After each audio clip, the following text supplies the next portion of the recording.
Pendant un mois, c'est Speed Théâtre qui t'emmène dans les coulisses du Festival Off d'Avignon. De retour sur Speed Radio pour une nouvelle interview théâtrale. Nous sommes aujourd'hui avec Kylian qui va nous présenter son spectacle. Kylian coupé dans moi. Voilà, et du coup qui joue du 7 au 30 juillet. Au 30 juillet, du coup. 14h45 au Lorette Théâtre. Au Lorette Théâtre, bah, très bien. Déjà, présente-nous ton spectacle. De quoi ça parle ? De moi, surtout. Non, quand j'ai voulu écrire ce spectacle, je me suis vite rendu compte qu'on aimait tous parler un petit peu de soi et qu'on était tous un petit peu égocentrés. Donc j'ai décidé de parler de moi pendant 1h15 et d'exacerber un petit peu ce côté égocentrique qu'on a tous. Donc c'est beaucoup de stand-up, du stand-up très classique où je vais parler de choses assez courantes avec humour, mais aussi on décale parfois vers le seul en scène où il y a des sujets qui sont un peu parfois plus compliqués à aborder, qu'on n'aborde pas tout le temps et que j'ai décidé d'aborder avec humour, mais toujours un petit fond de vérité qui pique un peu, quoi. C'est par rapport à des sujets de société, j'imagine. Oui. Parce que j'ai vu qu'en effet, il y a beaucoup de moi. Donc évidemment, tu parles énormément de toi, de comment tu vis dans cette société. Qu'est-ce que tu aimerais ? Qu'est-ce qui te fait déprimer ? C'est ça, bah ouais, j'ai eu un parcours un peu particulier parce que quand j'ai eu, on va dire, 18 ans, j'ai eu une dépression. Donc c'est particulier, mais finalement, c'est assez commun par rapport à ce qui se passe. Et j'ai décidé maintenant d'en rire et surtout d'expliquer pourquoi est-ce que ça m'est arrivé et comment ça a pu m'arriver, cette dépression. Et c'est finalement plus un questionnement sur ma propre vie qui peut aussi percuter les autres plutôt que sur la société en tant que telle. C'est pourquoi est-ce que ça arrive, pourquoi est-ce que on a le viol, on a la dépression, l'homophobie, des sujets de société mais qui touchent tout le monde.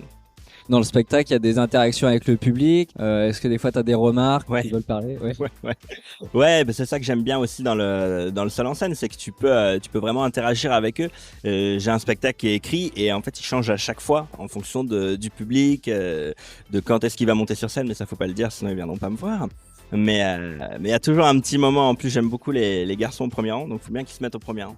Tu es le genre d'acteur ou de comédien, en tout cas, à désigner quelqu'un au premier rang. Non, pas du tout. Bien sûr que si. Du coup, parce que tu as 23 ans, j'ai cru. C'est ça, ouais. 23 ans, et tu as déjà aussi plein d'autres spectacles aussi. Exactement, ouais. On a 5 spectacles en production, et là, cette année, à Avignon, on va faire 3 spectacles, dont le One Man Show, Papa tu feras maman pour sa 3e année, et Objection votre honneur qui revient, les 3 au Lorette Théâtre. C'est la première fois que tu joues ton One Man Show ? Ouais, c'est la première fois que je le joue à Avignon, et je l'ai joué que 10 fois avant Avignon, donc j'ai un petit peu envie de mourir, mais ça va le faire. C'est quand la première ? C'est le 7 juillet. Ah, à quelle heure ? 14h45, donc j'espère qu'il y aura du monde. Au théâtre de la Lorette. Exactement.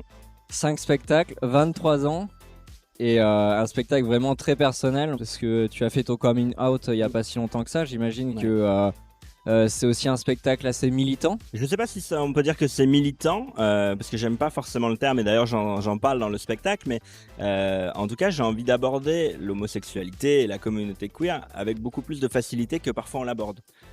Faisons les choses simplement, et c'est pour ça aussi que ce spectacle s'appelle Moi, c'est parce que, soyons honnêtes, je vais parler de moi et vous allez payer s'il vous plaît pour moi.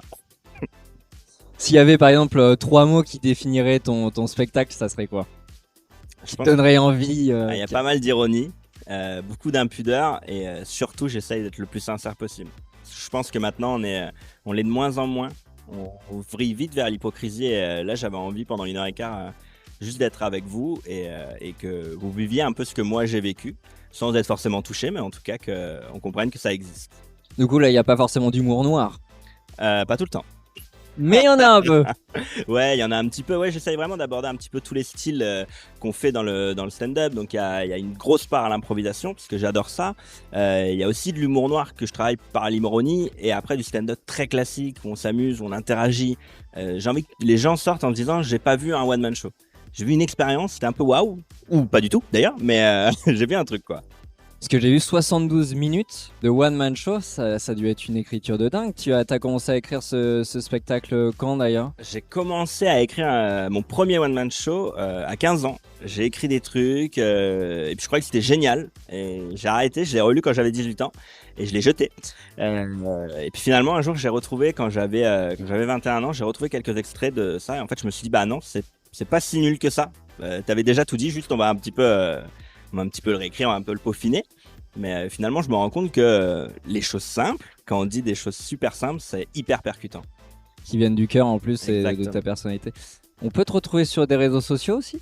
Ouais, on peut me retrouver sur les réseaux sociaux, sur TikTok.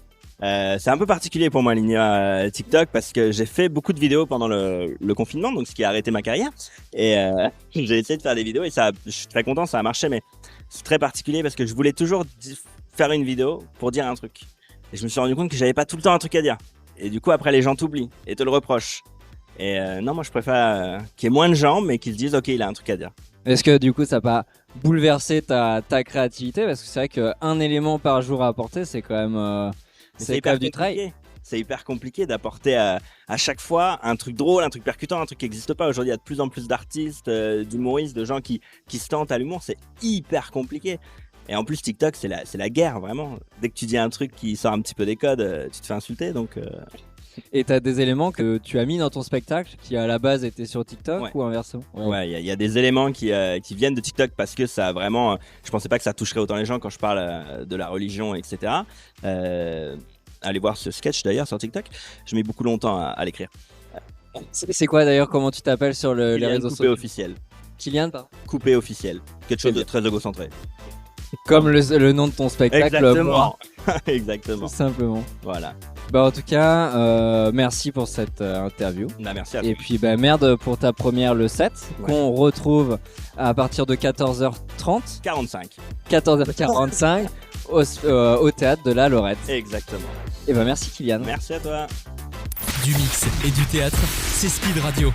Découvrez toutes les émissions et podcasts sur le www.speed-radio.com.